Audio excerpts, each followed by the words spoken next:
Hello, I'm Chris Williams from Read Comics They're Bad For You, the name of my YouTube channel. Or if you're watching this on BitChute, the name of my BitChute channel is Comic Freak. Today we're going to be looking at Star Wars The Rise of Skywalker tanks at Rotten Tomatoes. Yes, you heard me right. Rotten Tomatoes, that corporate shill site, has tanked The Rise of Skywalker reviews. This is amazing. They're telling the truth for once. Now, we don't know what the audience score is. These are only the critics' score. But if these scores keep going down, and it looks like it is, this is not looking good for Disney.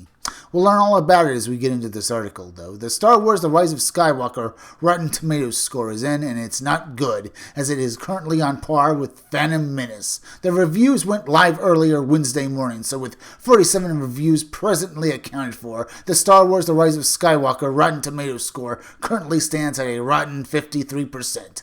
Update at 11:49 a.m. Eastern Standard Time, with 140 reviews accounted for. The score is now up to 57%. The Phantom Menace has 53% as well, the lowest of any of the Star Wars movies. The 53% Star Wars The Rise of Skywalker Rotten Tomatoes score is also the lowest of any of the Disney Star Wars flicks, as The Last Jedi comes in at 91%, if you can believe it. The Force Awakens at 93%, with Rogue One at 83%, and Solo even beats Skywalker with 70%.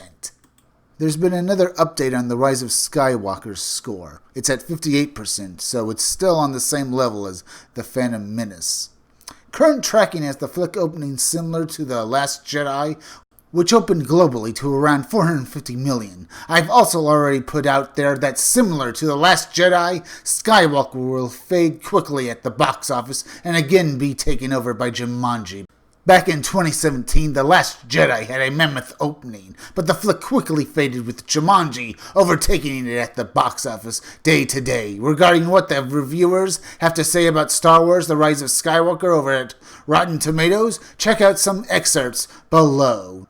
Star Wars The Rise of Skywalker Rotten Tomatoes reviews. All The Rise of Skywalker does is wrap up everything a second time, answering the same questions and revisiting the same themes. BBC. The problem with The Rise of Skywalker isn't any single omission or misstep. It isn't the succession of cheap gotcha twists that briefly threaten to alter how we look at these characters, only to abruptly pull us back to rose-tinted reality. LA Times.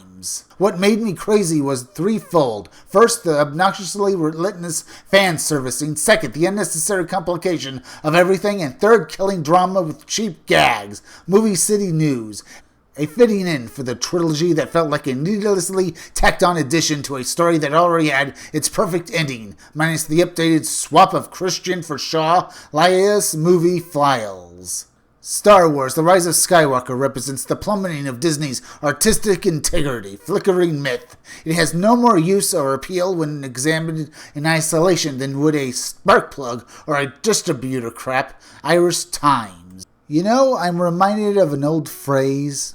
I'm reminded of that phrase, all the rats leaving a sinking ship.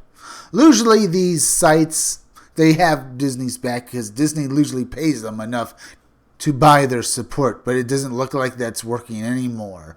Here are some more reviews. With lazy conventions, convolution, puddle-deep platitudes, and cheap nods to nostalgia, this saga concludes on a widely unsatisfactory note. Fresh fiction. There seems to have been absolutely no roadmap as to what these movies were going to be, and it shows. Screen junkies. The Rise of Skywalker makes the return of a plotting dullness, the kind that George Lucas himself peddled with his second trilogy, laden with pointless plot curlissies, witless imperial intrigue, and boring heroism. Time out. Here are all the Star Wars Rotten Tomatoes scores, and you can see The Rise of Skywalker with 53%, but with the update it's now at 58%, so it has now beaten out The Phantom Menace, so it has done that much. But it's still basically the worst Star Wars movie in current memory. We'll just have to keep watching this movie and how it develops or whether it fades into obscurity in the future. If you like this video, subscribe. Make sure you're still subscribed because YouTube is going around unsubscribing people and they're currently doing a subscriber purge and an ad revenue purge, so make sure you're still subscribed. If you're watching my videos but you have not subscribed, please subscribe to me. Subscribe to my YouTube channel, Read Comics They're Bad For You, then go over to BitChute and subscribe to my BitChute channel, Comic Freak.